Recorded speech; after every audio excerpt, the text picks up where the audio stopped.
તો ખેડૂત મિત્રો સ્વાગત છે ફરીથી એકવાર આપસોની પોતાની ચેનલ ખેડૂતની દુનિયામાં। તો દોસ્તો આજની વિડીયોની અંદર આપણે 10 મોટા અને મહત્વના સમાચાર જાણીશું।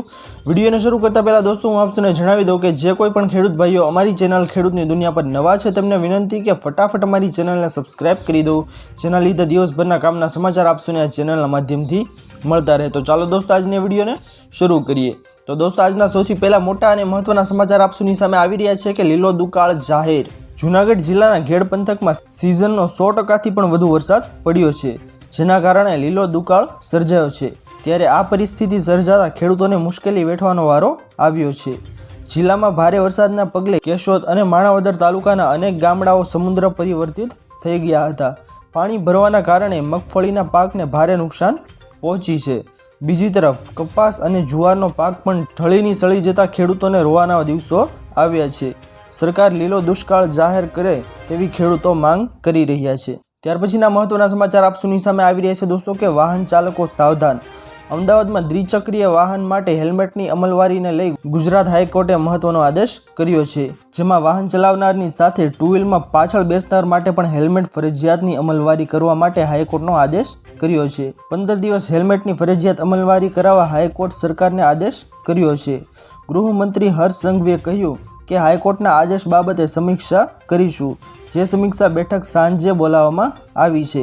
ત્યારબાદના મહત્વના સમાચાર આપસોની સામે આગળ આવી રહ્યા છે દોસ્તો કે ભારત બંધ એલાન। અનામત અને સુપ્રીમના ચુકાદા સામે દલિત સમુદાયના લોકોએ 21મી ભારત બંધનું એલાન આપ્યું છે। ઉલ્લેખનીય છે કે માયાવતી ચંદ્રશેખરથી લઈને ચિરાગ પાસવાને તેનો વિરોધ કર્યો છે। એનડીએના સહયોગથી સંગઠનનો પણ તેનો વિરોધમાં છે। સુપ્રીમ કોર્ટે SC/STના કોટામાં પેટા કોટા બનાવવાનું અધિકાર રાજ્યને આપ્યું હતું। બીએસપીની પ્રમુખ માયાવતીએ જણાવ્યું હતું કે આ એક રીતે અનામતને ખતમ કરવાનો પ્રયત્ન થઈ રહ્યો છે। ત્યારબાદના મહત્વના સમાચાર આપસોની સામે આગળ આવી રહ્યા છે દોસ્તો કે પીએમ કિસાન KYC। પીએમ કિસાન યોજના હેઠળ ભારત સરકાર દ્વારા KYC ફરજિયાત કરવામાં આવ્યું છે। આથી જે લાભાર્થીઓને આગામી 18મો હપ્તો મેળવવા માટે KYC બાકી હોય તેવા તમામ લાભાર્થીઓએ KYC ફરજિયાત કરાવી લેવાનું રહેશે। સરકાર શ્રી દ્વારા કોમન સર્વિસ સેન્ટર એટલે કે CSC સર્વિસ સેન્ટર તથા ગ્રામ પંચાયત ગ્રામ સેવક ખેતીનો સંપર્ક કરી KYC કરાવી લેવાનું રહેશે। ઘર બેઠા પીએમ કિસાન એપનો ઉપયોગ કરીને પણ KYC થઈ શકે છે। ત્યારબાદના મહત્વના સમાચાર આપસોની સામે આગળ આવી રહ્યા છે દોસ્તો કે ખેડૂતોને બોરવેલ સહાય। ભૂગર્ભ જળ વધુ ઊંચા લાવવાના હેતુથી રાજ્યમાં બંધ બિન ઉપયોગી અંદાજે 10,000 ખાનગી ટ્યુબવેલ વરસાદી પાણીથી રિચાર્જ કરવા રૂપિયા 150 કરોડની મહત્વની ભૂગર્ભ જળ રિચાર્જ યોજનાને મંજૂરી આપવામાં આવી છે। આ બંધ ટ્યુબવેલ બોર રિચાર્જ માટે 90.10ના ધોરણે એટલે કે 90% ફાળો ખર્ચ રાજ્ય સરકાર આપશે, જ્યારે 10% ફાળો લોક ભાગીદારીથી આપવાનો રહેશે। ત્યારબાદના મહત્વના સમાચાર આપસોની સામે આગળ આવી રહ્યા છે દોસ્તો કે મફત સાયકલ સહાય। ગુજરાત સરકારે રાજ્યની સરકારી શાળાઓમાં અભ્યાસ કરતા વિદ્યાર્થીઓ માટે ફ્રી સાયકલ યોજના 2024ની જાહેરાત કરી છે। આ યોજનાનો મુખ્ય હેતુ એ છે કે વિદ્યાર્થીઓને શાળાએ આવવા જવા માટે સરળ અને સુવિધા મળી રહે, જ્યારે યોજનાનો લાભ ગુજરાતની સરકારી શાળાઓમાં ધોરણ 9થી 12માં અભ્યાસ કરતા વિદ્યાર્થીઓને મળશે। આ યોજના અંતર્ગત વિદ્યાર્થીઓને સારી ગુણવત્તાવાળી મજબૂત અને ટકાઉ સાયકલ આપવામાં આવશે। ત્યારબાદના મહત્વના સમાચાર આપસોની સામે આગળ આવી રહ્યા છે દોસ્તો કે ચાંદીપુરાએ માર્યો ઉથલો।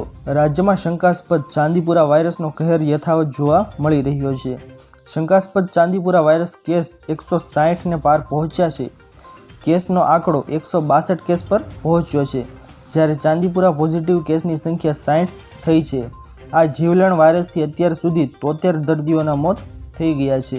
ત્યાર પછીના મહત્વના સમાચાર આપસોની સામે આગળ આવી રહ્યા છે દોસ્તો કે બાગાયતી ખેડૂતોને ખુશખબર। રાજ્યમાં સરકાર દ્વારા વર્ષ 2024-25 માટે ગ્રો મોર ફ્રૂટ ક્રોપ્સ અભિયાન અંતર્ગત ખેડૂતો વધુમાં વધુ ફળ પાકોનું વાવેતર કરે તે આશયથી પપૈયા નિષ્ઠ ખેતીથી વાવેલ ફળપાકો, નાળિયેરી વાવેતર વિસ્તાર સહાય, ટિશ્યુ કલ્ચર ખારેક, ફળપાક પ્લાન્ટિંગ મટીરિયલ સહાય, કોમ્પ્રિહેન્સિવ હોર્ટિકલ્ચર ડેવલપમેન્ટ કાર્યક્રમ, આંબા તથા જામફળ ફળપાક ઉત્પાદકતા વધારવા, કમલમ ફળના વાવેતર માટે સહાય, વધુ ખેતી ખર્ચ સિવાયના ફળપાકો, સરગવાની ખેતીમાં સહાય જેવી યોજનાઓ માટે આઈ ખેડૂત પોર્ટલમાં તારીખ 15/8/2024 સુધી ખુલ્લું મૂકવામાં આવેલ છે। ત્યાર પછીના મહત્વના સમાચાર આપસોની સામે આગળ આવી રહ્યા છે દોસ્તો કે વિધવા બહેનોને જાહેરાત। હાલના વડાપ્રધાન અને ગુજરાતના તાત્કાલિક મુખ્યમંત્રી નરેન્દ્ર મોદીએ ગંગા સ્વરૂપ આર્થિક સહાય યોજના શરૂ કરી હતી. આ યોજના હેઠળ 18 વર્ષથી વધુ વય ધરાવતી વિધવા મહિલાઓને માસિક રૂપિયા 1250નું પેન્શન દર મહિને તેમના બેંક ખાતામાં જમા કરવામાં આવે છે.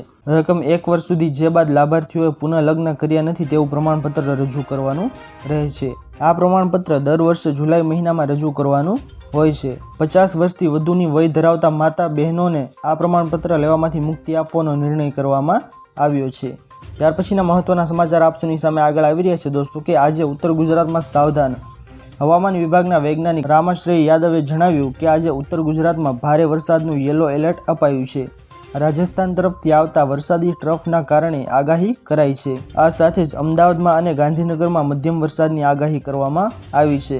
તો માછીમારોને આગામી 5 દિવસ દરિયો ન ખેડવાની સૂચના અપાઈ છે. તો ખેડૂત મિત્રો, આશા કરું છું કે આપ સૌને આજના મહત્વના સમાચાર પસંદ આવ્યા હશે. જો પસંદ આવ્યા હોય તો વિડીયોને લાઇક કરવાનું ભૂલતા નહીં. ચેનલ પર નવા આવ્યા હો તો અમારી ચેનલ ખેડૂતની દુનિયાને સબસ્ક્રાઇબ કરી અને બાજુમાં આપેલા બેલ આઇકનને પણ પ્રેસ કરી દેજો, જેના લીધે દિવસભરના કામના સમાચાર આપ સૌને આ ચેનલના માધ્યમથી મળતા રહે. તો દોસ્તો મળીએ હવે પછીના વિડીયોમાં. ત્યાર સુધી જય હિન્દ અને વંદે માતરમ.